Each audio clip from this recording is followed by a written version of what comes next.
So, Joe, I had a friend who was in a pretty bad accident. He lost his left leg and his left arm. Oh, no. Yeah, he's all right now. He's all right now. See, if he was a Trump supporter in the same accident, he'd be... Alt-right. There you go. Other news to start the podcast. Did you hear about the kidnapping at school? No. Yeah, he woke up after math. So you put that pause in there, and I knew you were going that way. Yes. You should have just went kidnapping. Kidnapping? Yeah. Okay. See? Joe, did you hear about the kidnapping at school? Oh, my God. He woke up right after math class. You had me worried.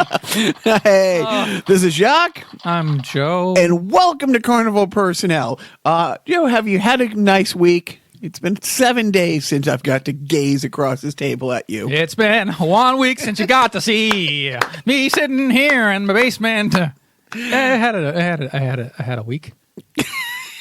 W-E-A-K. Yeah, but I just got a text from you, a group text to the formal edition, folks. Big day in your life today, October 26th. As we all know, October 26th, 1985 was the day that Doc Brown invented time travel. No, I'm sorry, not invented. Actually traveled forward in time. Correct. He did. Yes. Was Edison. Edison had done it first. It's actually the same. They traveled. Both Marty McFly traveled back in time, and Doc Brown traveled forward in time on the same date. Correct. Right. Yeah. After they. Right. The alternate timeline changeroo there. Yep. Fantastic. Yeah. October 26th, 1985, 1:21 a.m. and 0 seconds. A temporal displacement took place. Yeah. The damn Libyans.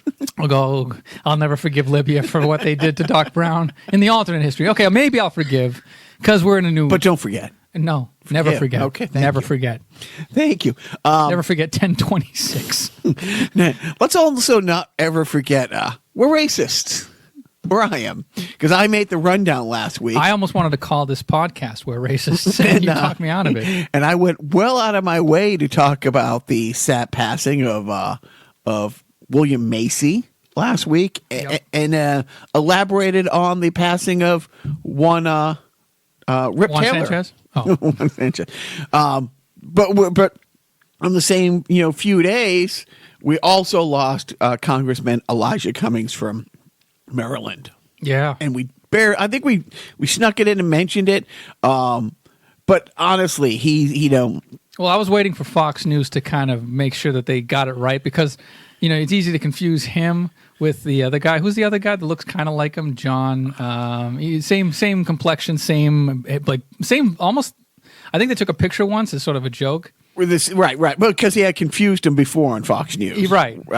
I can't remember his name. Yeah, but Cummings That's was... how racist I am. I can't remember the other guy's name. Cummings was the gentleman, the congressman who went toe-to-toe with Trump last year, who was bashing Baltimore. And I don't remember if he called it a shithole, but he might have called it a shithole. And people were...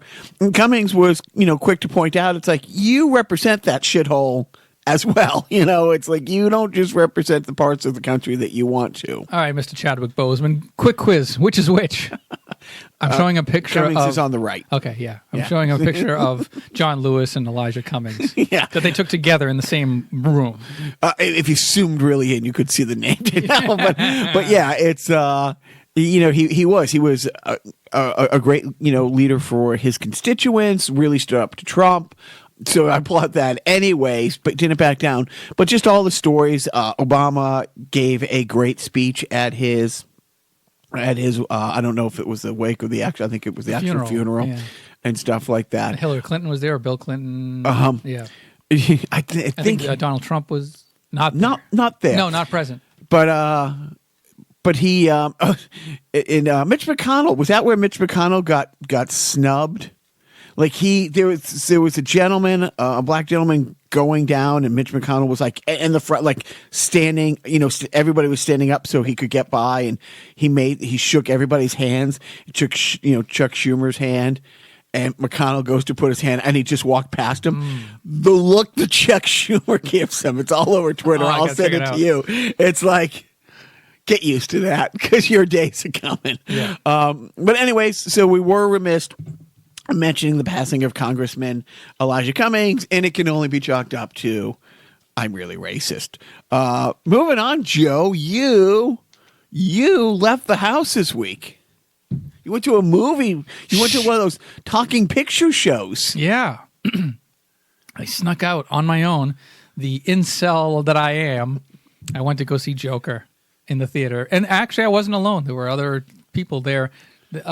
Surprisingly, groups of people who were, friends with each other that weren't loner, loser, white, cis male. A white, middle-aged white man allowed to buy one ticket to Joker? I snuck in. I said I was. Iranian, and they bought it. But it was funny because I went at a time where it wasn't a busy time of day, and apparently if you do that, you run the risk of maybe having to wait 20, 25 minutes for them to start the movie. So luckily I had nothing else to do, but yeah, at the same time I went out to go tell the guy, hey, I know I'm just a white man. I don't deserve anything based on that. But could you start the movie? Yeah. And they already sent somebody to start the movie. Where's my damn privilege? Yeah, exactly. So I'm here. far, start shit, right? Or I will. I'm straight, by the way, too. I got that. So it When was. did you choose to be straight? I liked the movie very much. So there were parts of it where I was like, okay, but there are other parts that I forgave. And Joaquin Phoenix, and between him and Heath Ledger, it's like you say, 1 and 1A. Two different types of performances, both very good. Shockingly, I've not seen it yet. Yeah, I know. Well, you have a life, and Is that what it's called? all right, a wife, children, obligations. I'm sure. Resident Evil. I don't think you've beaten 5 yet. No, we'll get to that in the game. Rundown, but yeah. So I'll enjoy it. It won't be a waste of my $11. No, it's Kid friendly. Am I bringing the boys? probably not. But you'll. Okay, let me just say this: you'll go out there probably singing a song that has since been canceled, and I'll leave it at that. Okay. All right. I'm looking forward to it even more now. Yes. I'm jealous that you got to see a DC, not just a DC movie, somebody from the Batman tree before I have. God bless you. I had to make up for not seeing Endgame, I think, the first 2 or 3 weekends. It took me a while. Oh, and by the way, speaking of movies, and being the first to see it, you have already reserved your seats for a certain Star Wars Episode 9 that's coming out December 20th. I did, and I had, as soon as, because I'm watching, I went outside so I wouldn't see, the trailer. They played it at halftime. Monday Night Football. Yeah, at halftime. And a friend of mine, Kylan, who, works for a company called Adam Tickets, I think that's where I usually get my tickets from, so, text me before the trailer's over, because I guess it went live as soon as it aired. Goes, you get your tickets yet? And I got 4, and I text my friend Mike Sully, and this other guy, Mike, who lived, the 3 of us grew up, next to each other. And I told my wife, it's like, I told them, get tickets right away, so we can all go see it together, because we saw Star Wars and New Hope together in 1977. That's sweet. And she's like, She goes, I forget how soft you are. Like, I really forget how, sentimental and shit you are. So I hit her. No. No, and so here's the other thing. When I saw Endgame, I didn't bring, the Soul Crushers with me. Management and I went together to one of those late, midnight shows. They've seen midnight shows before. This was probably the biggest movie I was going to see in the theater in my life, Endgame. I didn't want them to ruin it for me. I didn't want them asking questions or having thoughts and opinions that they needed to share. Or punching each other during it. Or punching, and I'm a very considerate person. I don't want them ruining the movie for the people sitting next to me who've also been waiting. The Infinity Gauntlet, 6 miniseries came out in Marvel, I think in like 96. So truly, this is something that people have been waiting 25 years to see. But the climax of the 10-year Marvel Cinematic Universe, starting with Iron Man to this. I mean, it was an 11-year window from Iron Man, 22 movies later, Endgame. And I didn't want to ruin for anybody else. And I don't remember doing that before, specifically saying. And so I did. I got 4 tickets, invited the other 2 people with me. I also reached out to you almost instantly, and I'm like, get tickets. This is the showing I'm going to. And you said, I don't like you that much. But I did. I have 4. And a really big part of me is like, it's going to be a whole weekend. It's Christmas break. If they don't see it at 10:30 opening weekend, because it comes out like midnight on Thursday, we're going, Friday, the Friday 10:30 show. And I'm on the fence of bringing them. It's like, and same with you, it's like, if it was you and your oldest who wanted to come, I'm like, yeah, I think I could swap that out. I think I could, and tell him it's like, yeah, don't worry, we're going to go. Got a feeling I'm going to see more than once in the theater, But it might not be there when you try to go again. That is true. So, and this is a limited. Disney with their Disney Vault. Oh, they're going to pull that off. I mean, by that this will be Monday. on Disney Plus at like a premium of $100 a viewing. But seriously, that's the start of like winter break for them. So I can see it 1:00 on Monday with them, when the theater isn't packed because, most grown-ups are working and stuff like that. So, yes, but I did. I got my tickets for, yes, Disney is going to continue making Star Wars movies and spin-offs, but this is the final Chapter 9 of the 9-chapter series. Yeah. The final of the Skywalker saga. So I am. Well, now, as this post, we are just a couple days away from Halloween. What are the Big Joe Halloween plans? I think I'm raking the leaves, and that's it. Or, nope, that's it. I was just That's okay. My younger son is going out as Bob Ross this year. Oh, that's great. Yeah, the afro is on its way. It's in the mail. Fantastic. Should be here by Tuesday. We'll see if it fits. He's already got the palette, and he's got a paintbrush, and he's got the denim shirt. So he's going to wear a Bob Ross shirt under the denim shirt. Now, when he knocks on the door, he can't yell trick or treat. I mean, the whole Bob Ross thing is he's going to have to be like, I'm going to paint some happy little trees here. Do you have any candy? Right. Trick or treat. I'm going to beat the devil out of it. So, is he going with a big group, or are you just sending him solo up and down the hard, cold streets of Arlington? I hope he goes with friends. He does have them. So, yeah, he'll probably go with friends. And we talk about this every year, how different life just was. For us, it was like, okay, go knock on strangers' doors, streets away. Don't worry, you're with a couple other 7-year-olds. What could go wrong? Yeah, safety in numbers. Bye. Yeah, just different. Us, I don't know what we're doing. This is the first year that we've been back where we're not going down to my brother's house because two of his 3 kids, it's always been a big thing in my brother's neighborhood, but most of the kids are older and have different plans. Plus, they don't really want to drive 45 minutes away on like a school night and get back at like 10. So that's the other thing is my son's school is closed tomorrow. I mean, the day after Thanksgiving. Oh, is it? The day after Halloween. That's smart. Yeah, they have a... Is that what he told you, or did you actually... I learned that from the news. Yeah, it's a teacher day, so I think they just didn't want to deal with the hangover kids from a Thursday night Halloween junk fest. So no, that is incredibly... I mean, I would swap out... Forward thinking. That over... Because my little one, he goes to school. It's like every other Wednesday is one of those, half days for like teacher, whatever, type thing. It's like, yeah, collect, save up 2 of those. Anyways, tonight we are going to a haunted house. I'm very much looking forward to that. So he's Bob Ross. My little guy, a little guy who is going through a big Spider-Man thing.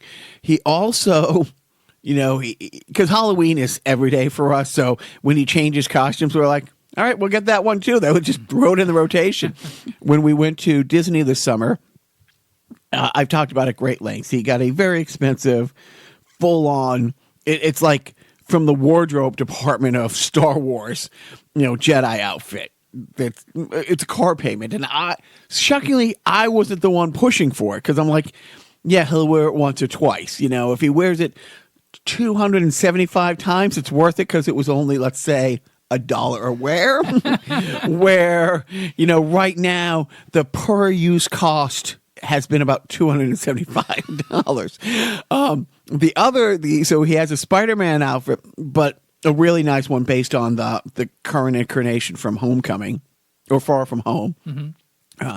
Was hoping he could go as like Night Monkey. That would have been a good one. And so the other costume, it's a movie I don't believe you've seen. It's a movie I know I haven't nor will ever see. But there's a character from it named Georgie, a little boy in a yellow raincoat with a red balloon. I've seen it.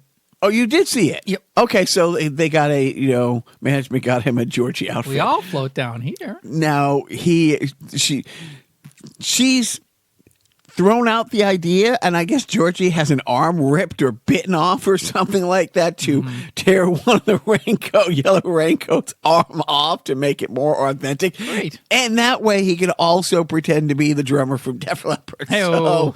So that's our Halloween plans. And sounds like fun. So moving on to I've had a couple people. I don't know if he would like to be, but I'll officially tell All-Star Tommy, yes, he can be the third co-host if he wants, because he sent me a bunch of great stories like this week. Somebody else had later in the week, sent me it. But the bear that mauled its trainer at a circus in front of like families, some comedian was I saw on Twitter, it was quoting a Chris Rock beat, the bear didn't snap. The bear didn't go crazy. The bear went bear. Yeah. It also reminds me of the recurring Colbert Report topic. So when Stephen Colbert had his old Comedy Central show, it's like, and finally tonight, bears. And it would just be one bear story after the other. But yeah, bears were like one of if there was a public enemy list that Colbert had on that show, bears would be number one. Would be number one. So... and I think people send me those stories because they know I'm definitely not I'm not a supporter, big or small, of the group PETA, but I am pro animal rights, and I'm vegetarian, and I'm definitely against any animals in captivity and stuff like that. Like little guy, we picked him up the other day, and there was 2 field trip things, and he one to Plymouth Plantation and one to the aquarium. And he's saying, we don't need this one. He throws it in the trash. She's like, well, no, you take both of them. And I said, no, we don't do anything with captive animals and stuff like that. Zoos, aquariums, I'd go on a whale watch. But so when I see a bear attack somebody like that, I'm a bad person. I'm like, yeah, good. I'm guessing the bear just had enough of, not being bear. Yeah. Yeah, you're probably also a big fan of the running of the bulls, anything like that. When you see the running of the bulls is bad, but right. If you know anything about Matadors, Matador Record, great record company from the 90s, it would sign Buffalo Tom, but most people don't know bulls are stabbed before being brought out to the ring, and they bleed out, so they're slower, they're weaker, and all this stuff. So when you see matadors get gored, yes, I am. I'm like, good. When you see a bull jump into the stands and stuff like that, I'm like, yeah, good. I'm good with that. I don't think any less of myself for being okay with that. The other one this week, and this is a little different. Did you hear, and this went all around, and a bunch of people sent me this one, a hunter shot a deer and then went to basically collect his winnings, and a la Tommy Boy, the dead deer wasn't dead. It's alive. And that's exact, and like ended up goring. And you know, he was I think it was his son or grandson he was hunting with. They called his wife. Medical attention's on the way, but he like bled out beforehand. Like the deer played possum. Now it's a little different. Like I do have respect for hunters on a certain level. If you know, it's one thing, you know, if you're a piece of shit shooting a rhino or an elephant or a giraffe, just so you could take an Abu Ghraib style photo, giving a thumbs up next to the carcass. You know, fuck you. Yeah. Like there's a special place in hell for you. But hunters who, or same thing with fishing. And like I said, last summer, the boys fished with my friend John and Austin. And it was like a conservation thing. It's actually the fish are populated here. They need to bring them here. And the boys fished. I'd also be fine. Like, you know, our friend Biff fishes. And I've told the boys, if you ever want to go, if Biff is willing to take you, because he knows you, you know, if you're willing to catch it, gut it, cook it, I'm really okay with that. My vegetarianism is a personal choice. I've told them up until they're able to make this decision and pay for it. Like I'm not going to buy you a burger if you decide at even the oldest at 12 now. It's like, yeah, you know, I want to give it a whirl. Great. Talk to your mom, but I will not be stopping to get you, you know, meat products. But if you wanted to do that, so with hunters, again, if you're making a chinchilla coat. You know, a Cruella de Vil, like, you know, freak of nature, fuck you. But if a hunter's shooting deer, I mean, and you're going to eat the meat, you're going to hang the antlers, I am okay with that. I mean, I'll always think it's like, it's only a sport when they both have guns. But I'm not, you know, I don't think you're a bad person because you hunt. It's not the same. And like I said, as long as people understand, like meat doesn't come from Ralph's, that there's a whole process involved, and that this deer lived a full life in its own element and stuff like that. You know, but at the same time, I'm not crying because the deer went deer on the hunter who thought it was dead. So those are my two stories that, like I said, All-Star Tommy had sent us. He sent me two stories. We'll get to the other one later. I don't know if those made the rounds to your Twitter feeds. It did not. You know that thing in the backseat of our car? It's not an air freshener. It's a dead rotting deer carcass. So are you keeping up with the antics of one Sam Mayday Malone these days? I'm only on season 8. I'm getting a slow IV drip, but I did see that he was arrested. Yeah, you know that Sam Mayday Malone was an environmental activist, so. It's funny, I knew that Jane Fonda was arrested last week for the same thing she was arrested for this week. Yeah, well, they went together. Yeah. And the photo of you know, Ted Danson getting arrested, he's all good with it. Yeah. You know, he's smiling. Yeah, because he knows it's a misdemeanor and it's all for show, and it's more to make a statement than anything. It's not going to really ruin his life. No, he's not going to go spiraling out of control. But it keeps it keeps attention. I mean, and this from the time I got out of the car to come down to your basement, I checked Twitter to see what has he fucking done. Yeah. Like in those 4 minutes. So it's hard to keep the eyes on a prize. So it's nice because, you know, I now follow that girl Greta on Twitter, and it's amazing. I otherwise wouldn't know about some protests. She's in Vancouver this week. The size of the protest there, and then she was posting things from like Chile had a protest and stuff. So it's good that that there's somebody out there reminding us, you know, there's other awful things that need attention other than the orange one. Right, exactly. So I thought that was great. Good. So we talked a little bit about movies. Maybe we should have done it at the same time. Yeah. So have you been following the angry old get off my lawn MCU movies aren't as good as Godfather stuff? I heard that Francis Ford Coppola has some things to say about comic book movies not being as artful or cinematic as what he was doing, although somebody also, and then same with Martin Scorsese, and then I heard somebody make a point about Martin Scorsese, like, yes, Martin, movies aren't the way, you know, all these comic book movies nowadays, they all look alike, they're all the same, but tell us more about your latest mob film with Robert De Niro. You know? I was going to do it, but it won't do it justice. Please do. How would Groucho talk about the films? In my day, we used to have things called cinema. Now, cinema I believe, a French word for movies. We used to call them motion pictures, only because they were pictures that, if they were shown in rapid sequence of each other, would look like they were in motion, and henceforth we would call them motion pictures. I used to do many motion pictures in my day. We were part of a group of comedians called the Marx Brothers.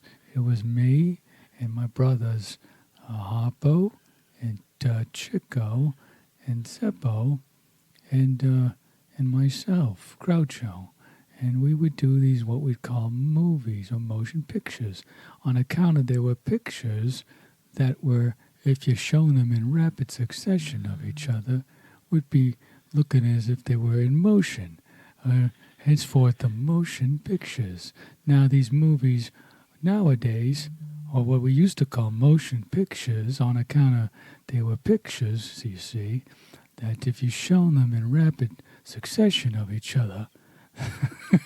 now, Groucho, you stopped doing movies for several years, and then you started up again. Why did you come out of retirement to continue doing movies? Because Gilbert Gottfried needed the money. I'm doing a Groucho I'm an impersonation of Gilbert Gottfried doing old Groucho, and that's pretty accurately my homage. To so do you have thoughts on it? I mean, for me, one of the first thoughts I had is like how my grandfather's generation thought that Frank Sinatra was going to be the end of all music, and that, you know, for how much Frank Sinatra hated Elvis and how threatened Elvis was by the Beatles, you know, and you just go on. And how much I hated the New Kids and stuff like that. Is this the same thing? Yeah, I mean, well, I get Scorsese's and Coppola's, I guess, point in that the movies that get made nowadays are either humongous blockbuster pictures or, you know, indie films. And these sort of middly kind of movies, he has to go to Netflix for. You know, they have to go to these streaming services. Right, but it's like, luckily, those streaming services now exist, because that's been the way it's been for a good 20 plus years.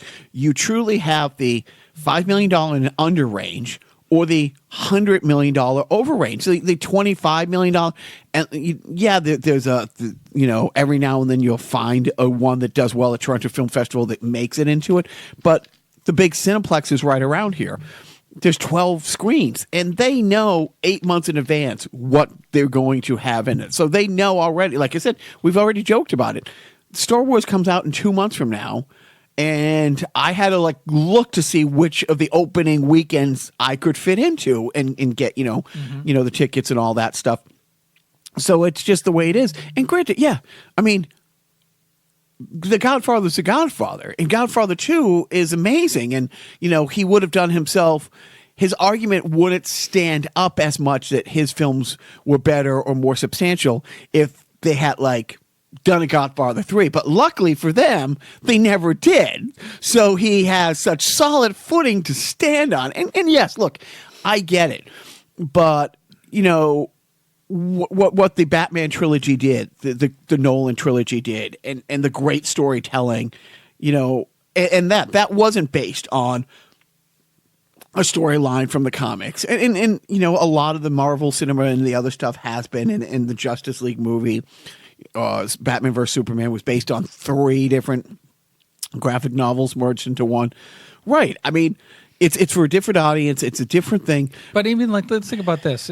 Back in the the heyday of Scorsese's filmmaking, we also had Airport 75. Right. Airport 76. Airport 77. We had Earthquake. Irwin Allen movies. We had these big blockbuster movies. Star Wars. Burning in Star Wars. Right. 77 Star Wars came out, same year as Taxi Driver came out 76, and then you had Star Wars 77. So is Star Wars not cinema? Is because it's the same ilk as these, Marvel has, yes, they have the money. They have that cachet to make all these movies. And there's also this large universe of characters that are already pre-established. So, right, it's not an original storyline. Well, thank you. The Godfather was from a book. Right. A lot of movies are based on books. Well, right. But honestly, is that much of a difference, than the great graphic novels? I'm going to say this: if the Marvel Cinematic Universe isn't cinema, then The Godfather, the video game, is not a video game. There you go. Thank you. Which I own. So take that, Coppola. So I get. But I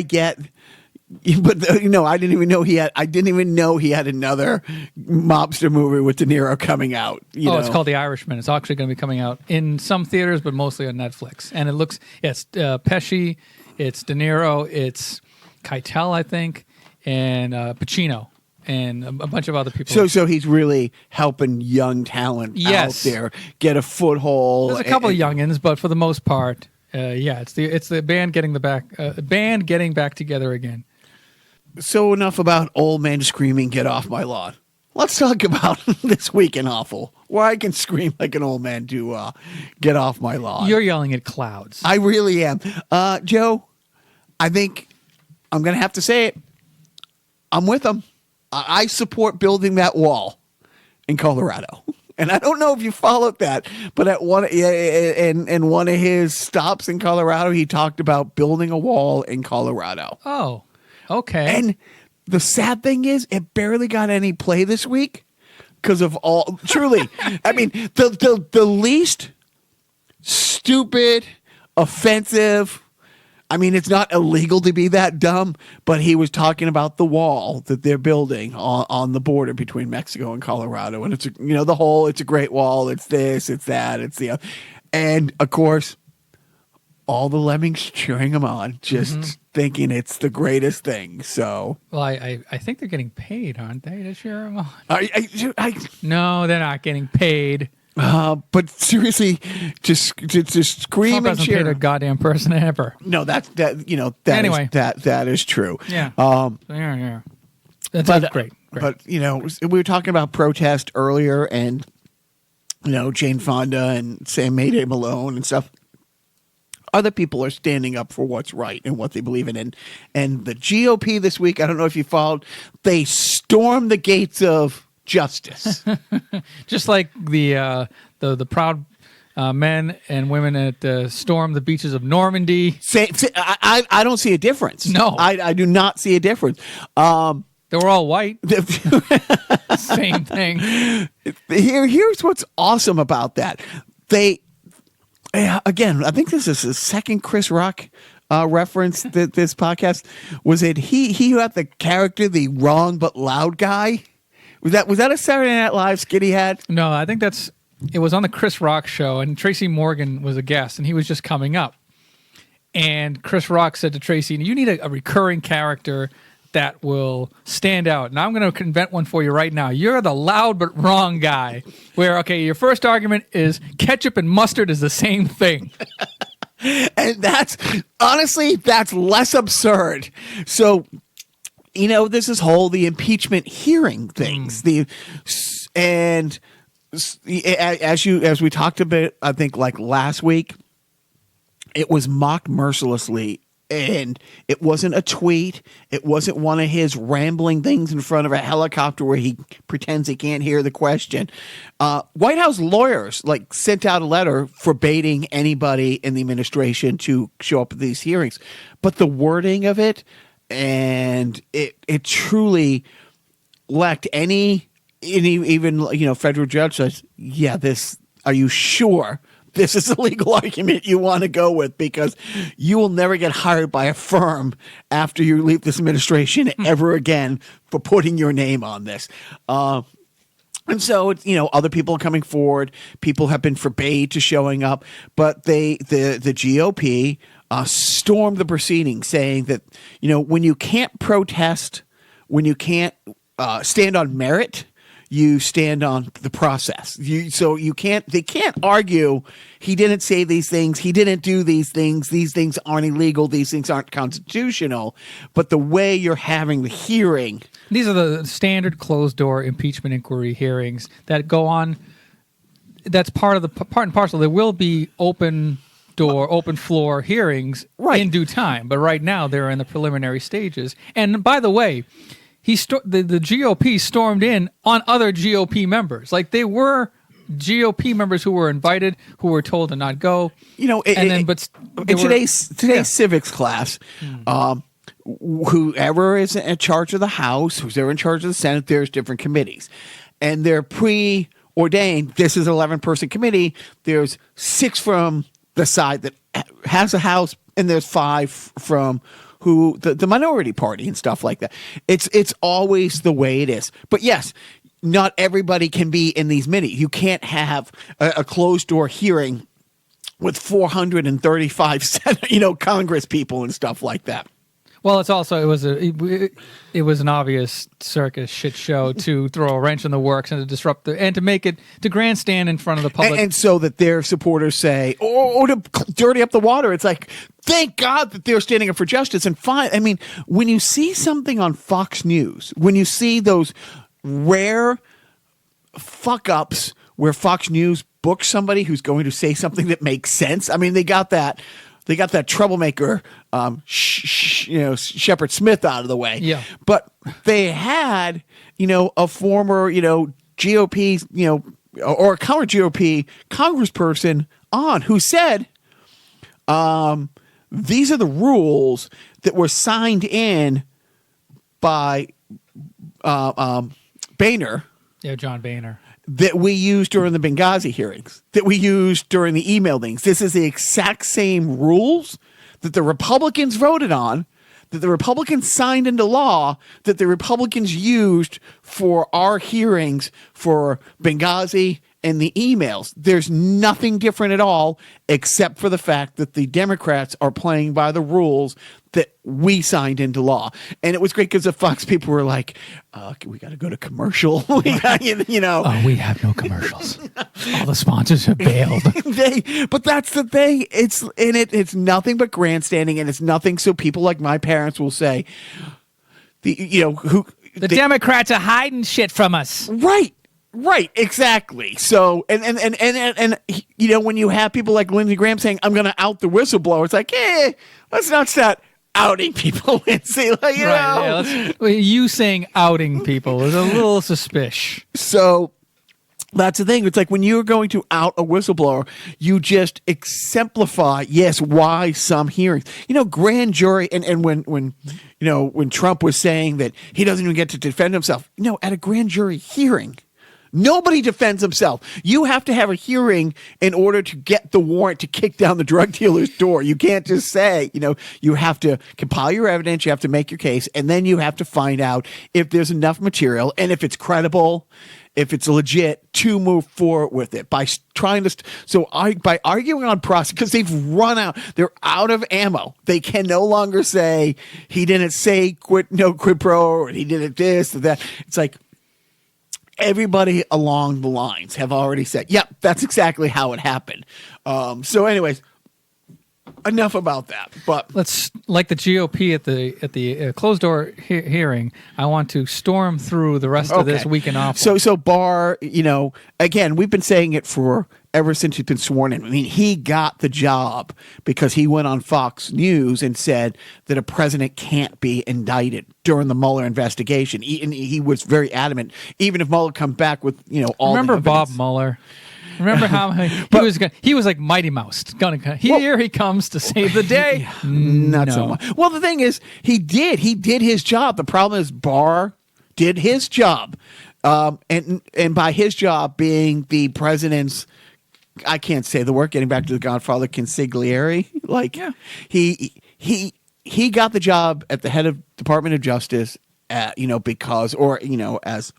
AG, because he said, no matter what the findings come back, you can't do anything. Everything that Trump wanted Sessions to say, Barr did. And then Barr did. But now it's just, Barr going bar. The whole, and we talked about before the podcast, when did the dark web become the web? Yeah. You know, all these crazy Yellow journalism became journalism. all the crazy conspiracy theories that the investigation itself was a hoax. Now, even though, again, 17 branches of intelligence says, yes, Russia interfered. Even though the Senate voted 98-2 to sanction Russia for interfering, here it is 3 years later. Barr is now investigating the investigation. They're not saying they didn't find all this evidence. They're not saying that there wasn't collusion, that there wasn't obstruction, that there wasn't. Now, this week, Barr went over to Italy to, and met with their, prime minister. I don't know if it's prime minister or president. Forgive the ignorance, but that president, prime minister, had to then go in front of his Senate and say, our intelligence was great. Why don't you tell this buffoon? Barr is flying around the world investigating Comey, investigating Gates, investigating the Steele dossier and the origins of it. Even though all this stuff has bared out and like with your seventh grader doing math, you can't just answer the problem. You have to show your work. It's already been done to a nauseum. But they have literally given credence to the conspiracy theories that it was all a hoax, and Barr is actively there's a criminal investigation into the investigation now. That has happened. There is truly, no matter what you want to say, no matter how dug in, you cannot say that the Department of Justice is an independent body at all. Cool. Let's see. That's the other great thing. The House again is pushing and pushing and pushing, but the Senate will not take up a vote to put in any of the laws that the House has come up with to protect the election. They are stonewall. They do not want to protect it openly. Absolutely openly. They're like, no, we're not going. And we've seen all the things. We know how awful it's going to be. But at least everybody's favorite, Putin's new pet, Telsey is going back on. Putin pets. Everybody loves their Putin pets. Putin pets. So Tulsi Gabbard, she just she is peach. Oh, Tulsi Gabbard. I am afraid of her. I am afraid of her. I'm afraid of her presence. I'm afraid that she's getting more vocal and more prominent in these pre-election times. This obsession with Hillary Clinton and this sort of like. Is Hillary running? I didn't catch the. Well, here's the thing: is that she's not running, but she didn't say she's not. Like it doesn't help that Hillary Clinton is a little ambiguous about whether or not she's going to be. Are you blaming the victim? No. But what I'm really afraid of is that Tulsi Gabbard is going to do what Hillary Clinton has warned us about, is that she will break off from the Democratic Party eventually, because she's already announced that she's not running. Gabbard is not seeking re-election for her current position as a representative in Hawaii. She's focusing solely on the presidential campaign. Now, she is not exactly Elizabeth Warren. She's not Joe Biden. She's not anywhere in the top 5 right now as far as being named the nominee for the Democratic Party. What does that leave her? Well, is she going to pull a Jill Stein? Is she going to, you know what I mean? And she's well funded. I mean, right. And she's going to muddy the waters, and that's going to be the wrench in the works, the disruption of the democratic process. And I know people, they piss and moan about this sort of, binary system that we have, this 2-party system that, it's either got to be Democrat or Republican, and you are throwing your vote away if you vote for a third party. But unfortunately, the way things are set up now, it's never been more important to stick or stand with one party over the other, because you need those numbers in order to oust the current administration. The current administration is in the office because of 70,000 votes between 3 different states. Yeah. So less than 25,000 vote per these 3 states. Right. The system is rigged for those 2 parties, for the 2-party system. That is less than 0.01% of the vote last year. Look, Ross Perot. Right. Yeah. Can I get a word in? Can I get a word in? Can I I finish? Can I finish? Can I finish? And his VP out of ammo. But there's nothing, and we said it last week, and every comedian on the late night shows, there's nothing that says, Putin's pet more than going on Fox News. I mean, that's the one thing that she has that Elizabeth Warren doesn't, right? That Joe Biden doesn't. The support of Fox News. And there was some criticism of Elizabeth Warren earlier in her campaign that she said she will clearly, flat out, will not go on Fox News because she won't support an administration, or she won't support a network that is basically a state-run media. It's propaganda for the Republican Party. Some people were criticizing her, saying, "Well, you got to, you're kind of shooting yourself in the foot a little bit because you're not reaching that audience. You're basically flat out of the gate." Supposedly stonewalling that audience, the people who only watch Fox News. And now you have Tulsi Gabbard, who's, going on Tucker Carlson, basically another kind of quasi-Nazi, a quatsi. He's a quatsi. He's a quatsi. Copyright Carnival person. So, but Tulsi Gabbard's the other side of the coin. Like, she will go on Fox News. And what does that say about it? We already know that she's kind of a dino, Piece of shit.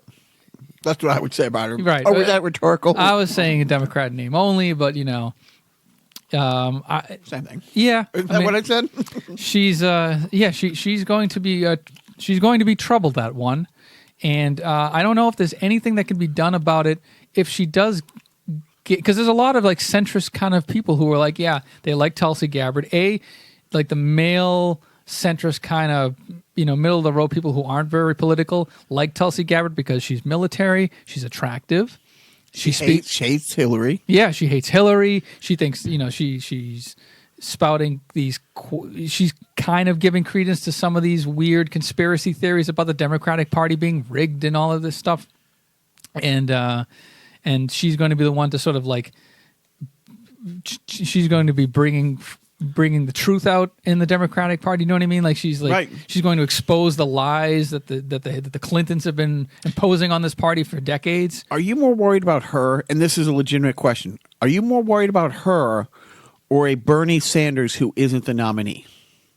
Because again, he's now getting people like AOC stumping for him, and really, which is great. Right. I'm not saying I'm anti-Bernie. I'm my favorite candidate, the one that I'm 1,000% behind, is the one that wins the primary.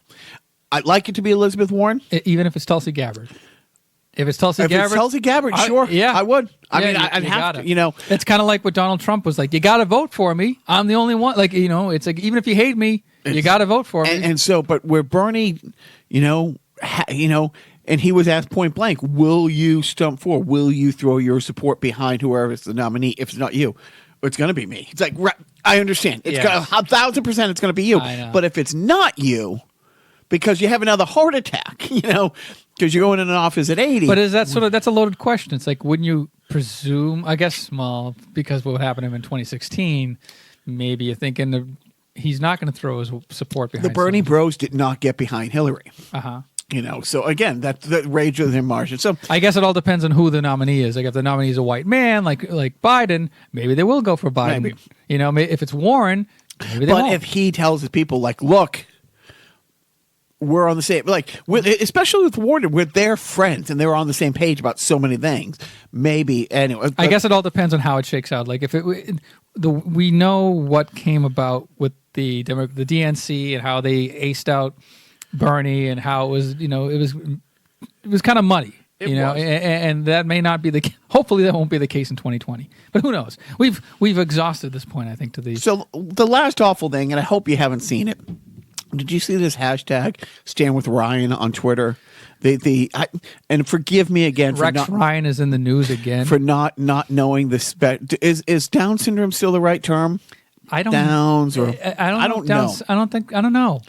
Developmentally challenged or whatever, and somebody with incredible strength. And there's this 12-year-old boy, and this is what I don't get. This poor kid is the big thing going around. There was 2 different video clips, and it's the same kid getting the shit beat out of him by groups of other kids in a school for literally being Forrest Gump. Just recently, flipping the channels, Forrest Gump came on. One of my boys were with me, and it's a run, Forrest, run scene where he's talking to Jenny, and all of a sudden he gets hit in the side of the head with a rock. And these 3 kids chase him with a bike, to beat him up just because he has a physical impairment. You know what I mean? It's like, and I'm like thinking, we haven't changed out because you see these awful clips. So it's this poor kid. He's, in the bathroom. He's 12. The thick kid, he's big, but a kid who's a good foot taller than him is just wailing on him, and his friend is videotaping it. It's like, and I don't know who the bigger piece of shit is. And then there's another clip where he's outside. I don't know if it's recess. I don't know where adult supervision isn't or why, he's left alone. But there's 3 or 4 kids and one girl who looks like, my niece, around the same age, running up from different directions, viciously wailing on this kid. And again, somebody videotaped it, who it's out there. And there's all these people asking for support, tens and tens of thousands of people, celebrities, the supporting the hashtag and stuff like that. And, the thought that keeps going through my head, that kid's going to be all right. That kid probably is going to be fine. I'm worried about him. I'm more worried about the kids who are doing this awful stuff because there's something seriously fucking wrong with them, their home life. And again, I don't know what's worse, being the kid who's beating up a kid with these special. He's also deaf in one ear and partially deaf in the other. I mean, all these things. And I can't, when I saw it, it's like I was literally talking to my 9-year-old about it. And I was almost, because he's asking why they're doing it. And it's like, there's no answer. And truly, I don't know if you can help people like these people doing this. You have to be so fucked up that it's like, and again, I'm looking at this girl who's hitting him. It's like, what happened to her? What's going on in her house where she's that angry at things that she has to beat up? These are kids. These are kids, but they're not 6, 7 years old. No, they're tweens or teenagers or whatever, but they're 12 years old. It's not much different than if he was in a wheelchair or something, and you're running up and again, people, So there's a whole movement on the Stand With Ryan hashtag is basically a movement against bullying and assholeness. To support him, to send him letters, to send him, and I don't know how those things work to support. It's like, hey, honey, 100,000 people say they feel bad for you today. Well, it's usually started by somebody who knows the kid, and that's social media savvy. Wants to make it. It is kind of dubious at some point. It's like, okay, is this more about your crusade against? Are you attaching? Is this about your hashtag or his hashtag? Right. Because I saw it on Alyssa Milano's feed and Chris Evans and stuff and some other people who are and maybe getting DMs from a famous person. And I don't know if they've done that. It helps. But I'm watching the clip and literally I think hopefully he'll be okay because obviously he had people's support system. But it's it really worries me. I mean, I think, and again, getting back to throwing brown kids in cages or whatever that might be, closing of the Planned Parenthood because you're not going to miss out on your mammogram. Just the overwhelming lack of empathy has to be. And again, when you watch a Forrest Gump and that was taking place in the 50s or 60s, you're like, oh, well, they were dumb fucks who didn't know any better then. And now you see there are dumb fucks now. And it's like, wow. Yeah, but there are always going to be dumb fucks. And I guess the good part of something like this is that it does shine a light on, yeah, this is still going on now. It's something that it's a teachable moment for parents of kids who may have parents of kids who might be just like the people beating up this kid Ryan, and also just parents everywhere. I mean, this is the hashtag is all basically kind of feel good, make white people or privileged people kind of feel better about themselves kind of thing. I pressed forward on this. Yeah, exactly. I'm doing something. I'm activating something. And then, okay, great. Oh, I gave money to what? Wait, time out. What? Where's this money going? No, I'm not going to go off on a thing, but when is there a money thing involved? No, I didn't see anything. Good. I mean, it is nothing. I had, sidebar for just a sec. Sure. When my mom put a support the troop, oh, like a ribbon? Yeah. Magnetic ribbon on the side of our car. I'm like, how much did that ribbon cost? Right. And where did that money go, Mom? well, I have to do something. It's like, okay, but how? I'm not saying don't do that. I'm just saying, you know what some people would call that? Money? You know what some people would call that? Virtue signaling. Putting your ribbon on that. It's like, yeah, I stand with the troops. Well, who fucking doesn't stand with troops? What are you talking about? Like, I take care of my kids. What do you want, a cookie? Eating cookie. Yes, I'm eating a cookie. No, but with this, well, I will tell, it was a teachable moment because, again, I was with my 9-year-old and we watched it, and I told him, it's like, this, all kidding aside, this is why you've taken jiu-jitsu since you can walk. This is why you're doing boxing and stuff. You ever see something like that? Be Batman.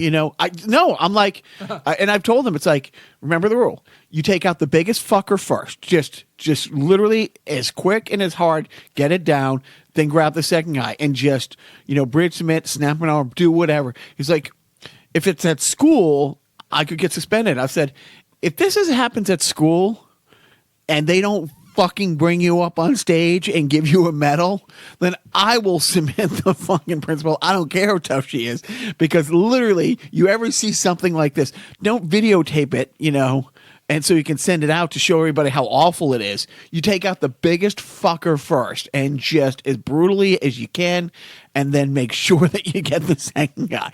Just keep going. Just don't stop until you're stopped, because this is horrible. And maybe that's bad advice. That is bad advice. I'm going to go out on a limb and say, yeah, that's bad advice. But let's see if I've been in those situations. Well, how about de-escalation? Let's train on. There's no de-escalating this.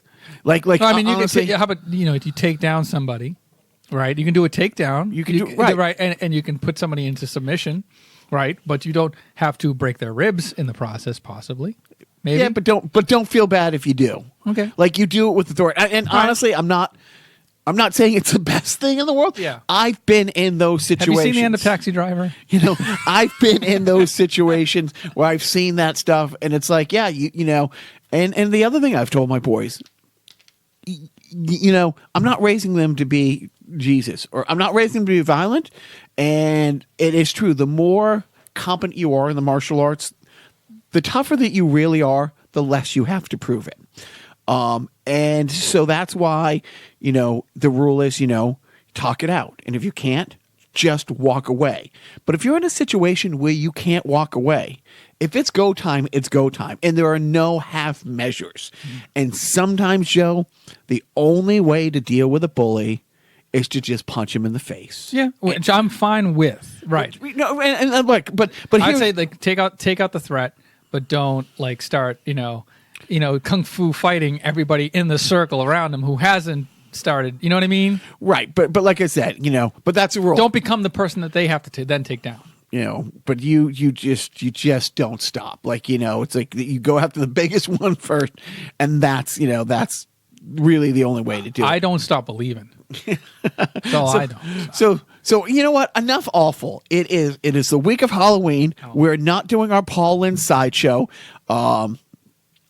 It does not mean that we will not be watching the Paul Lynde Halloween special. I actually started watching it it's on Amazon Prime now. Oh, is it really? Yep. Is it cleaned up? Does it look good? Yeah, I think so. Yeah, I was watching. I kind of fell asleep. It's one of those things where I've seen it before. It does get kind of boring. When Kiss was singing Beth? Well before that. Okay. Yeah, all right. Actually, it was late at night, so it was one of those, kind of background noise things that you put on and fall asleep to. The sound of Paul Lynde's voice, the soothing, dulcet tones. But I think in our world, Halloween, it's not Vincent Price, it's not the Charlie Brown special. I think for us, Paul Lynde he's now our Halloween Santa, if you will. He is the gift that keeps on giving. And to that end, I asked Joe if like I have any part of this, if he could do a self-indulgent theater where maybe he could read a dialogue exchange or two or three from Charlie Brown's The Great Pumpkin. So with that said, but why? I'm just going to read it. Yeah, you can read both characters, and you don't even have to say what character. It starts off with Linus and then goes back. We know what character is saying which, but you're going to do them all as Paul Lynde. I'm doing them all as Paul Lynde? All as Okay, do you want to do the female characters? It's Witchy Poo. I forget her name. Yeah, right. I don't know, man. So this is I could do Linus as Paul Lynde. Then we have Sally. I don't know who else do I do? Gilbert Gottfried. I don't know. Then there's Charlie Brown. There's really 3 characters, and then Lucy Van Pelt. Yeah. So there's Linus, Lucy. It's a little. You sent me the script, and it's a little convoluted. There's a lot of players in here. Just figure. Do you Just do it. Just do it. Come on. You got some jokes there, monkey. Right. I will not be your dancing monkey now. So I guess this is me doing stuff about things with Paul Lynde and the Great Pumpkin. Here we go. He'll come here because I have the most sincere pumpkin patch, and he respects my sincerity. Do you really think he'll come? Tonight the Great Pumpkin will rise out of the pumpkin patch.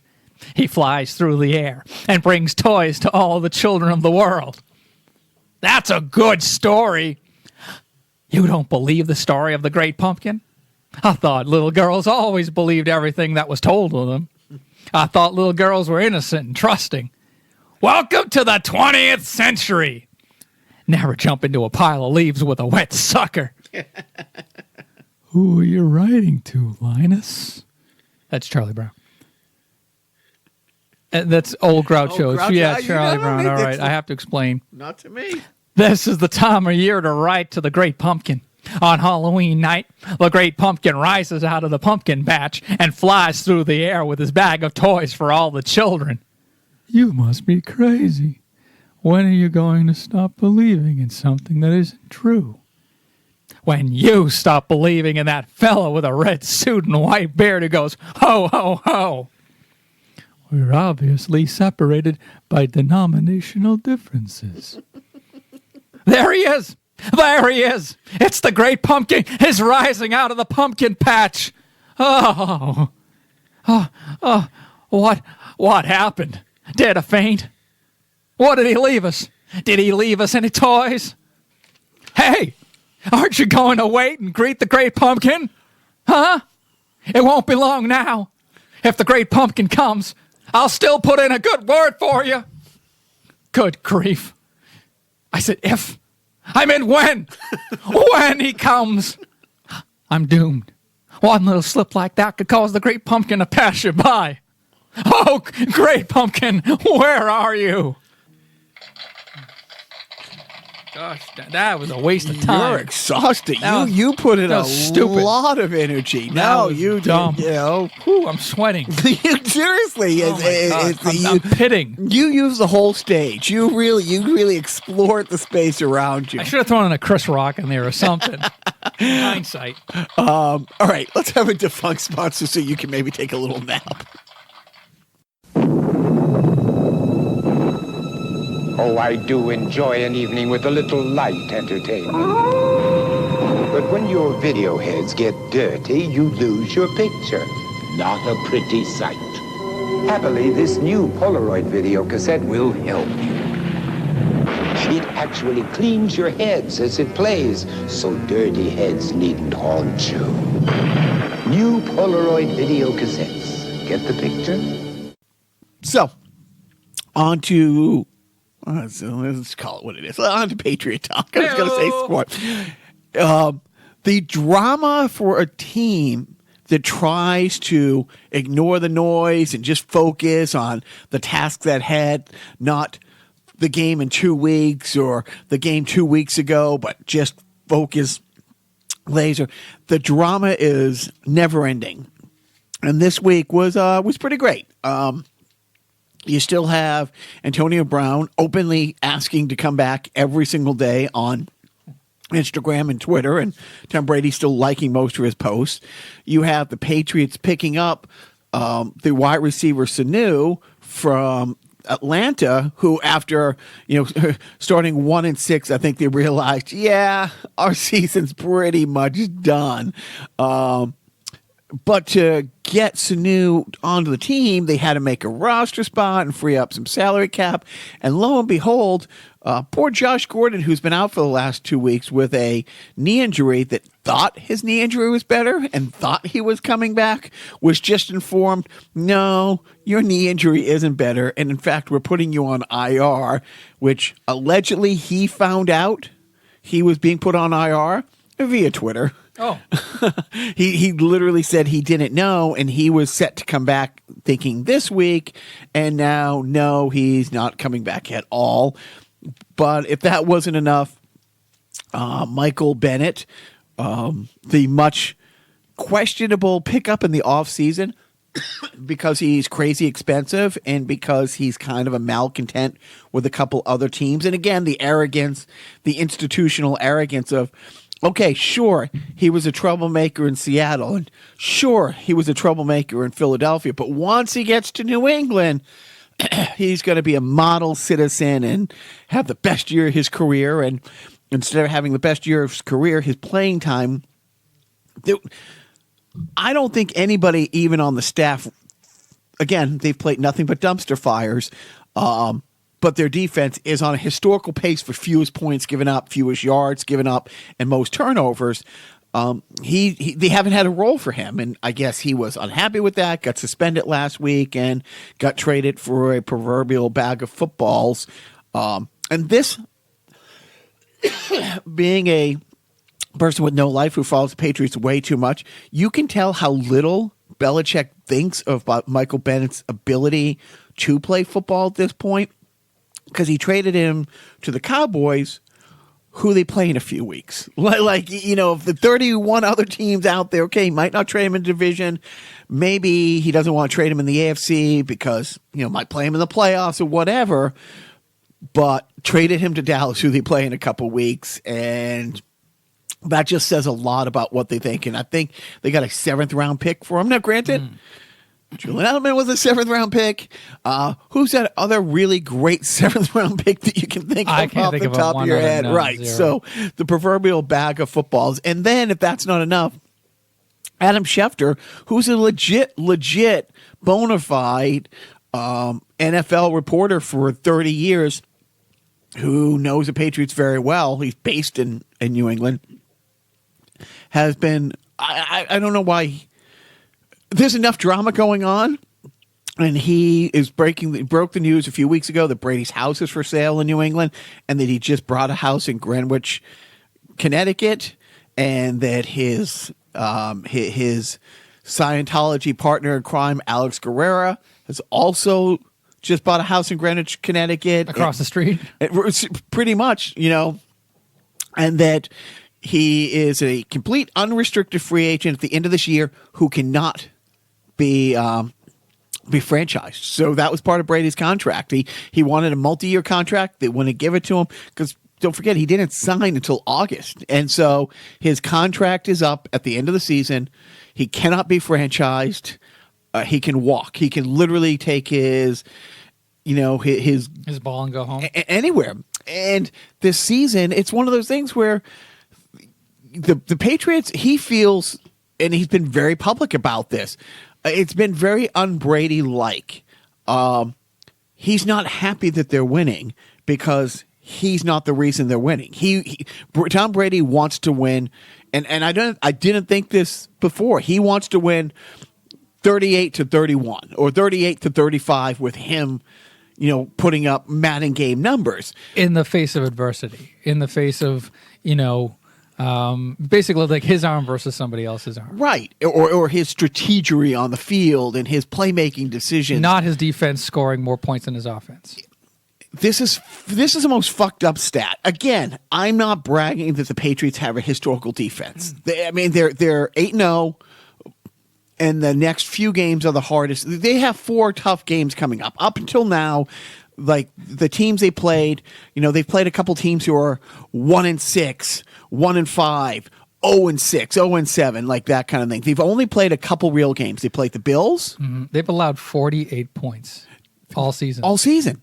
So here's the most fucked up stat. Are you ready for this, Joe? I'm sorry. Yeah, 48. If the Patriots offense has never taken the field, I mean, the Patriots, Tom Brady, not just Tom Brady, the Stidham backup quarterback. If the offense have never got on the field at all this season, going into week 8, the Patriots would be 3-1. Like literally, the defense has outscored their opponents in 3 games, and one game they put up as many points with a pick 6, and a safety than the other team put on the board. The Patriots would be 3-1 if the offense had not played a game going into yesterday's game against the Cleveland Browns. And Brady, I think Brady is different in the playoffs. From the mic'd up stuff, you could see how happy he was to win 13-3 last year. The last drive, 4th and 1 from like the 30, they asked him if he wanted to go for it. He's like, no, let's kick the field goal, up by 2 scores, we're done. Versus, yeah, I know I can get that. We can pick up that drive. I know we can do it. Not that he didn't have confidence in himself, but he's like, yeah, we got a great kicker. We're right here. Let's end the game. Yeah. More than I honestly believe he was more than happy with Julian Edelman getting Super Bowl MVP. And so, but in the regular season, he's been bitching. Now, granted, going into the season, they didn't have a murderer's row of wide receivers. They didn't pick up a tight end, not to replace Gronkowski. You can't. But can you go from a 10 to a 7 or an 8? They went from Gronkowski to they didn't pick up anybody except Ben Watson, who they knew was going to be suspended for the first 4 games of the season. And again, Ben Watson retired. Smoke powder, whatever he did, he took, and then they asked him to come out of retirement, knowing that he was going to have this 4-game, suspension. Anyways, they didn't replace him. That's a little bit on Gronk because he didn't say he was for sure retiring until after the draft and after the trades. The big names are off the board.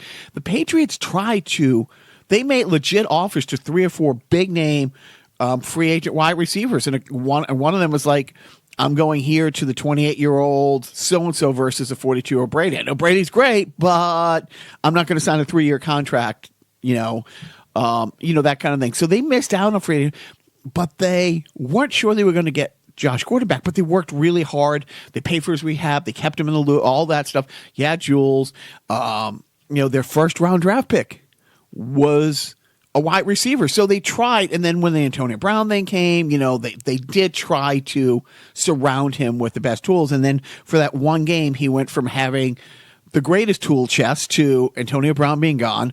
2 weeks later, Josh Gordon, being injured, to honestly having, Jules and you and I, to throw to and winning by 20 points. It's like, Tom, if you can put 14, 17 points on the board, we're good. Just don't turn the ball over. Make sure, we're punting from our 40, our 45 versus our 10, and that will help the field position game, and then, we're going to play a field position game. We're going to win the turnover battles. Our defense is going to be great. If you can just put 14, 17 points on the board, but he doesn't want to put 14 points on the board. He wants to put 35. He wants to put 42. He sees last week Aaron Rodgers threw for 5 touchdown passes. He sees, but anyway, so there's been way much more drama. And then, with Michael Bennett getting suspended, then getting traded, and then Sanu coming in, and then it's like, oh my God, why don't I just watch Days of Our Life? Sir, this is a Wendy's drive-thru. You know what? Enough of that. I was the only thing is I was going to mention the World Series, lowest rated World Series, and I don't even care. Yeah, I mean it's the Astros and the Nationals, and it's not the Expos. It's not the Expos. I always forget. It is, but I always forget that the Astros are now in the American League. I always. Yep. It will be forever. Ever since the Bad News Bears, played in the Astrodome. So 2 things. Video game review. Before we get into video games, yes, I know you've been playing something because when I came down here, I see a PS4 controller right there. That was my son. Oh, what was he playing? I don't know. A game for PS4. Have you been playing anything this week? Not really. No. I think of taking a week off. I guess of video games. I guess catching up on seeing the movie The Joker. Yep. Saw that 6 times. No, I just watching TV and crying. You? Well, as we talked about last week, we went and took the nuclear option of taking all the games out of the house. And so we are on week 2 of zero. The house is week 2 of games free. I'm week 3 because I was in Saudi Arabia when everything happened. So I am now through week 3. And the weekend is big, because that's when the boys can play. But yeah, the game systems are not in the house at all. Cool. Yeah. Yeah, I mean, there was last Saturday when I left here, the oldest son went to, what did he go see? He went to see Zombieland 2. Ah, how was that? He went to see Zombieland 2. He said he liked it. Okay. Mom thoroughly enjoyed it. Was the book better? You know how. So he was gone out of the house for like 5 hours. Just me and the little guy who fell asleep on the drive home, and I'm like, oh, I could go downstairs and play if it was here. But I'm like, yeah, fine. Like Resident Evil 5, which. Yes, I have been. And I guess a Resident Evil game has come out this week that I don't think they're going to pull from the shelves by the time I play again after Christmas, but because that's what we're looking at right now. Yeah. So I have no video game review, but we're not going to do a random video game review because earlier in the podcast you had mentioned the fact that you have the Godfather game. Oh, yeah. Can you review that? What is it? Have you played it? I think I played based on the movie. 20 minutes. I think it takes place. God, it does take place. I forget if it's before. Honestly, I don't know. What system? PS2. So it's definitely an older game. Yeah. It came out like in the mid 2000s, and it was like, I think it had like actors from the movie. I don't know if Abe Vigoda was one of them. I think you play as a new guy who's coming up in the ranks. So like you start off as sort of like a runner, and you go on missions, and then you prove your loyalty to the family, and you rise to the ranks kind of thing. And I'm going to guess it takes place, before somewhere in the world of Godfather 1 before, spoiler, Don Corleone dies. What? Vito Corleone, by the way. Let me see. There's not much description on that. Yeah, on the box it says, "Welcome to the family. Wield the power of the wield the power of the backhand. Command respect and become the Don of Dons. So rise to power and experience unforgettable moments from the film." So I think it takes place in the universe of the first movie, because the screenshot here shows Don Vito Corleone, Marlon Brando's character, in case you were to forget. But this one, it's cool because the game also comes with a little map. So so it's obviously a licensed part of. It's this is almost like it's almost like Grand Theft Auto in a way. Do you think Mario Puzo is that who wrote the book? Yeah. Like had anything to do into the world of the Godfather? Yeah, like there's like a little map of parts of New York City. It has Little Italy and Midtown and Hell's Kitchen and New Jersey, Brooklyn. So yeah, it's kind of Grand Theft Auto-ish in that respect. I probably should play a little bit more of this, but I guess it was an okay game for when it came out. It was cool. They also had another game like this, which I have for Scarface. They have a Scarface licensed movie game. But yeah, Godfather the game. I think it got well reviewed. I think.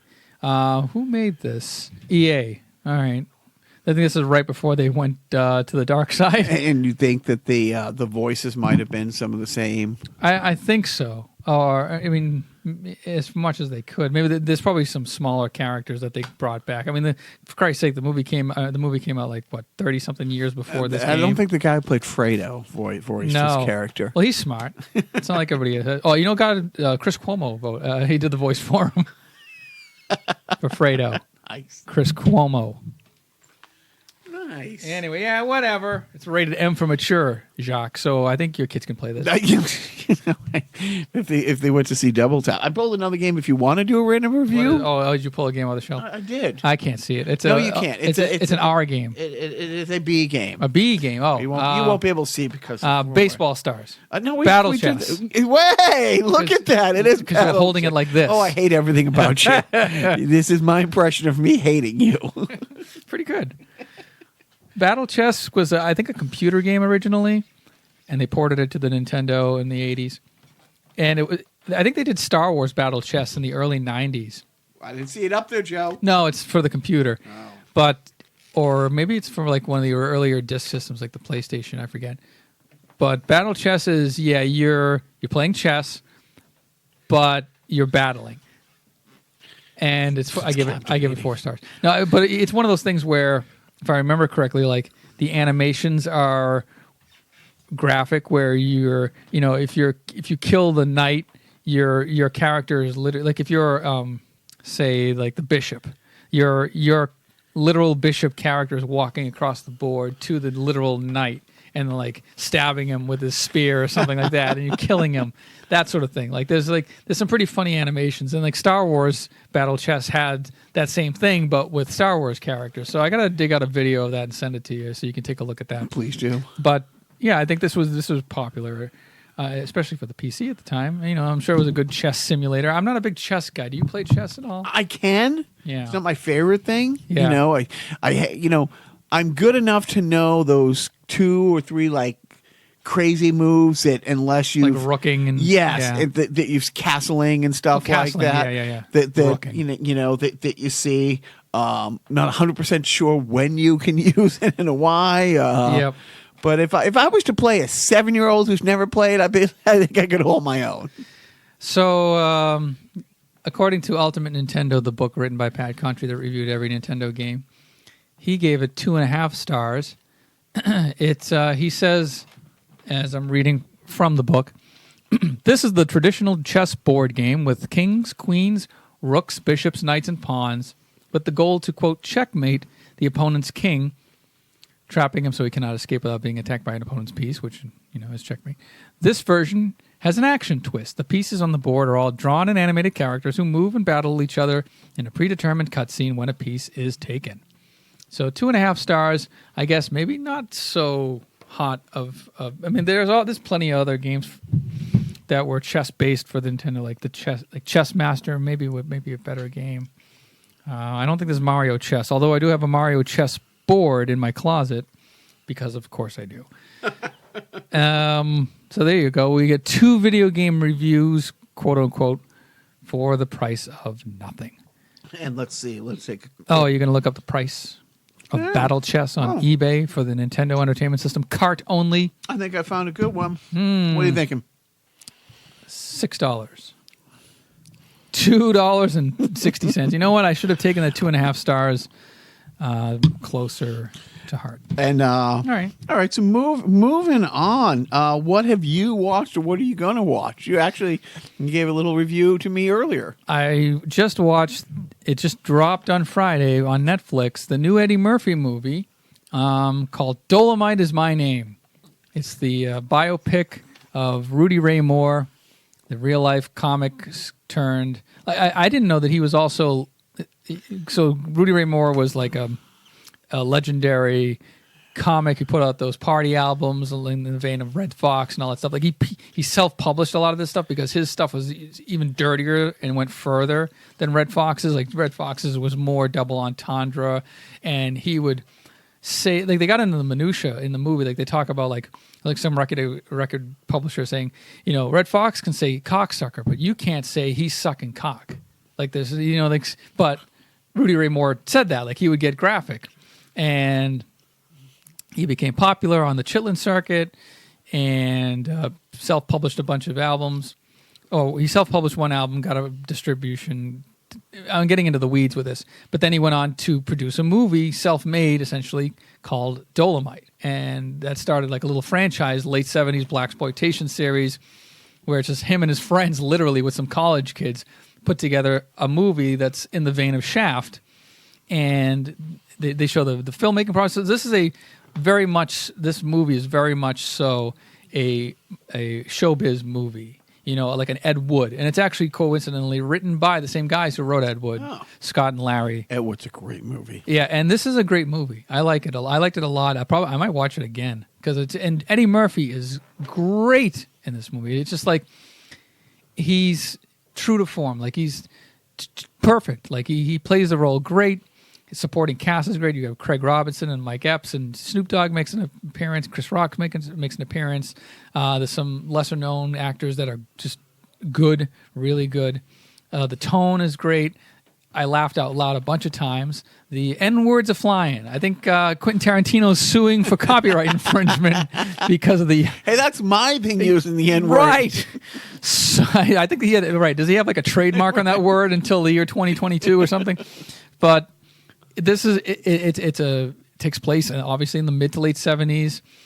It's really submersive. Like it really does you really do feel like you're in that time frame with this movie, and it's funny. It's a really funny movie because in the Dolomite movie itself was a comedy, action, kung fu, ridiculous, over the top type of movie, and it's a good time. I would recommend watching it. I also watched Between Two Ferns, the movie. That was fine. It's as you expect it would be. Right. It's a longer episode of that, and it's like in character and the history of it and all that. Yeah, stuff. and Will Ferrell's like, he's like a main part in the movie. But Dolomite is my name. It was great to see Eddie Murphy in a movie that doesn't fucking suck. I mean, he's done some. He was in Dreamgirls years ago, and he was recently in the Comedians in Cars Getting Coffee. So he's in the Netflix world, and it's funny to see how many. I'm actually confusing. I was going to say something else, but.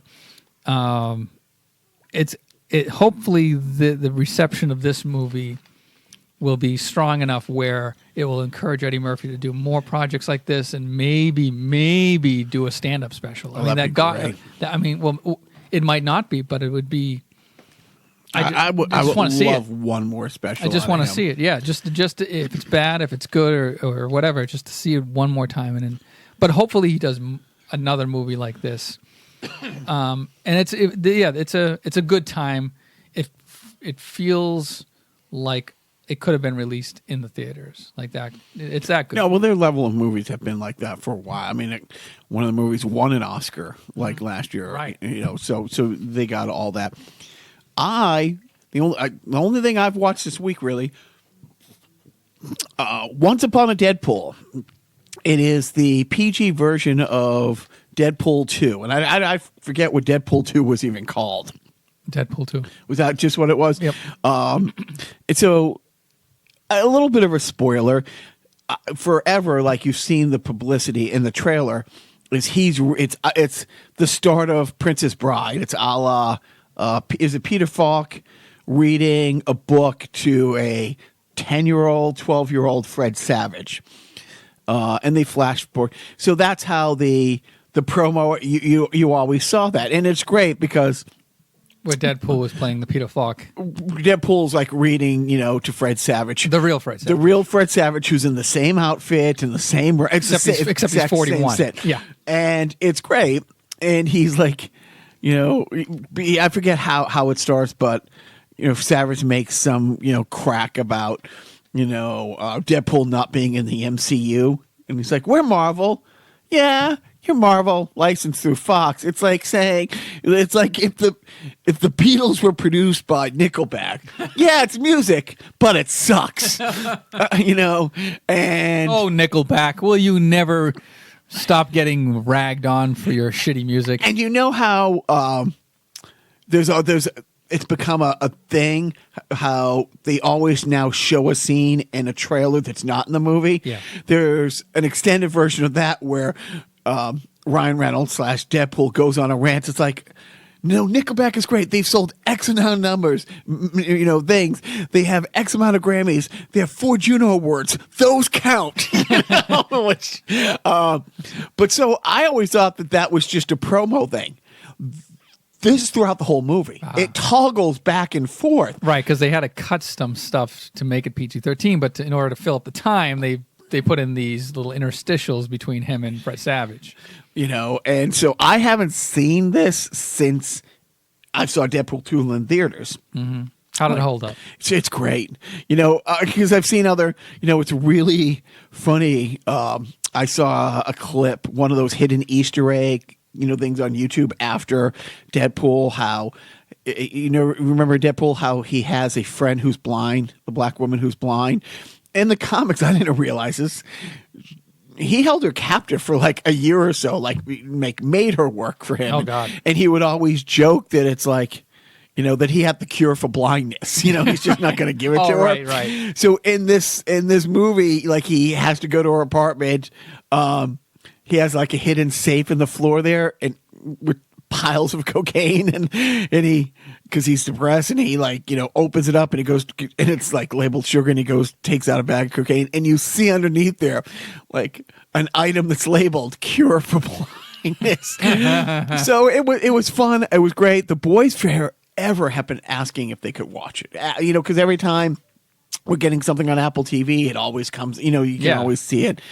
And I'm like, fine, we'll get it. We watched it, and it was fine. It was absolutely fine. It kind of blows their mind that the big character that Deadpool is fighting / partnering up with, Cable, is Josh Brolin, who also plays Thanos. Who at one point in the movie, Ryan Reynolds calls him Thanos.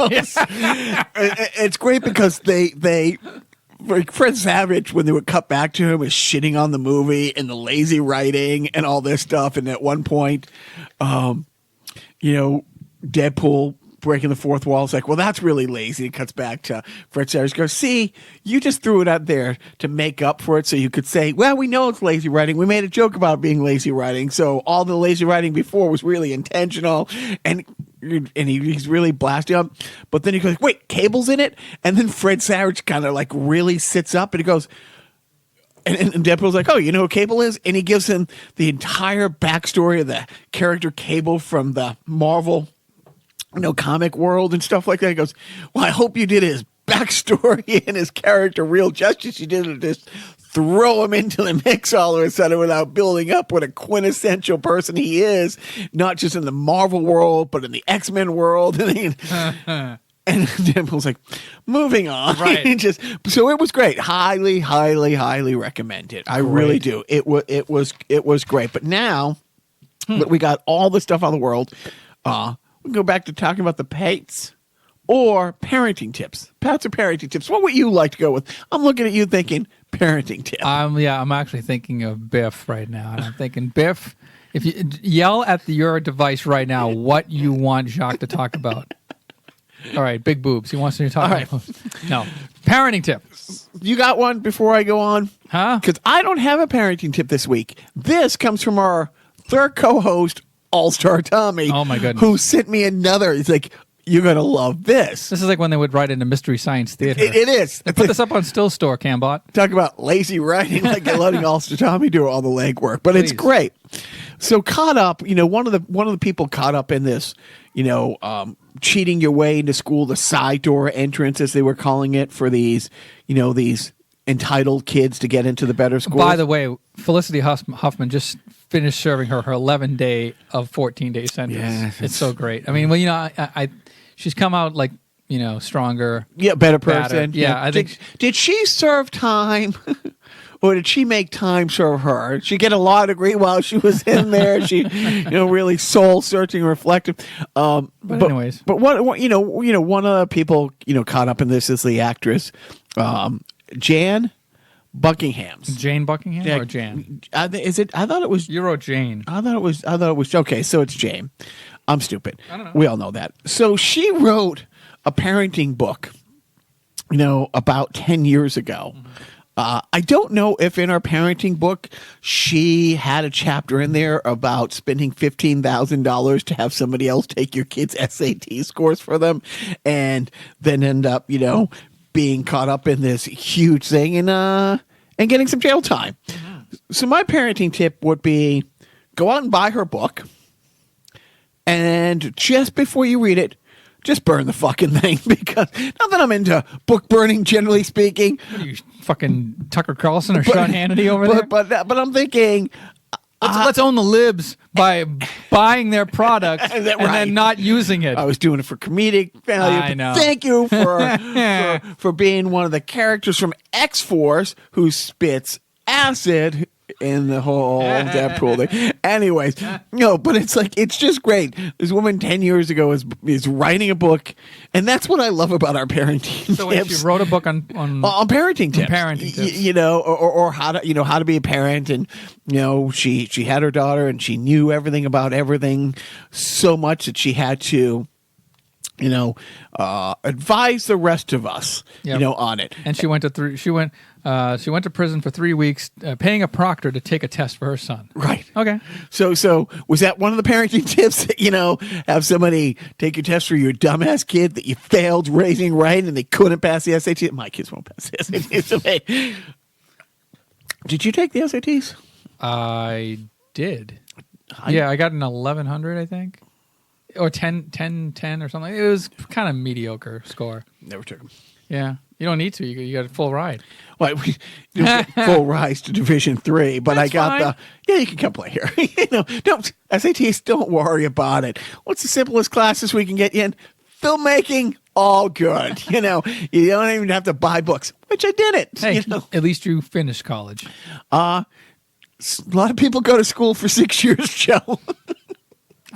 Not me. They're called doctors. Yeah, not. I went to school for 2. Joe, I went to Fitchburg State College. The question is, did I really go to college? It's not Trump University. You got that under your. When your school's biggest sales pitch is try our thick creamy shakes, you might not be at one of the higher institutional learning facilities in the greater Central Mass area. Yeah, but it was awesome. So, anyways, that's my parenting tip: is go buy Jane Mangham's book, and I don't know, don't burn it, but maybe use it to bludgeon a homeless drifter or something like that. You probably find them outside of Fitchburg State College. Are they FSU now? Is it Fitchburg State University? It is. No, it's changed a couple times. It's university though, isn't it? I don't know if it's a UMass at Fitchburg. Oh, right. It might be like that because it's in the Bridgewater State thing, the Stoneham. Well, didn't Jonathan from ACMI go there? Remember? We can ask him. Yeah. And like 2 or 3 years before I went there, or maybe 10 years before I went there, it was Fitchburg Teachers College. I like how it's like we can ask them, we can ask him, or Google it. Yeah. Go to their website. I have no desire to ever go back there. The only thing is, and I think we've talked about this before. As a joke, one day he was passed out. That's not the joke. That was a day that ended in Y. There was a porch, on the side of the triple decker that we squatted in for 4 years. And Roddy had written it wasn't a plaque, but he made it look like a plaque and said Dan Cray Memorial Porch. About 3 or 4 years ago, somebody took a picture. Like the house has been sold years later and renovated. That's still there. Wow. And we don't know if somebody thinks that somebody might have really died there and it'd be disrespectful. You know what? You put memorial on something and God will get you for trying to tear it down. That's 93. And as of a few years ago, the Dan Cray Memorial Porch at 1 Pearl Street in Fitchburg still remained intact. Either that or they were a real big fan of the jazz guy. You know what? He is fantastic. I've been listening for years. Oh, there you go. I'm done. Great. Me too. So happy Halloween, you filthy animals. Keep the change, you filthy animal. That's enough out of us. Go do something. Go live your life. That's what I say. Don't stop listening to this. And you know what? Quit Facebook. That's going to be my goal at the end of the year, is to quit Facebook. Although if I quit Facebook, then Carnival personnel won't have a presence in any social media whatsoever, because I certainly don't have a presence on Twitter because I don't tweet from the Carnival personnel account, which is at Carnival Podcast if you're curious. Same for Facebook. But Facebook's a bad place. We didn't even talk about that today, but we'll talk about it next week because this is a hell that I'm trapped in that never ends, and nobody's sending help. This is my own little Gilligan's Island. I'm here with my little buddy, or am I the little buddy? I think I'm the little. I'm the bottom in this. I'm the bottom in this relationship. I'm the little bottom. Yeah, and there's not a Tina Louise in sight. Oh man, we are screwed. Anyways, Jacques, friends, don't forget. She was standing by the stairs last night, tangled in her hair. Someone else's tears trapped in her eyes. When I asked her how she was, she gave the quilt she wore a shrug and stared out a cracked window at the sky. And Sarah said it sounds a little strange. There's a big blue sky, today I feel its weight. She said most of us are just songbirds on display. And with healthy wings you feel more of the cage. The place was still a mess, and so I poured us what was left. I brought it out and placed it in her hand. And she shuddered as she sipped, and then she wiped her stiffened lip and said, "Thank you, love, I knew you'd understand." Sarah said it sounds a little strange. There's a big blue sky, today I feel its weight. She said most of us are just songbirds on display. And with healthy wings you feel more of the cage. With healthy wings you feel more of the cage.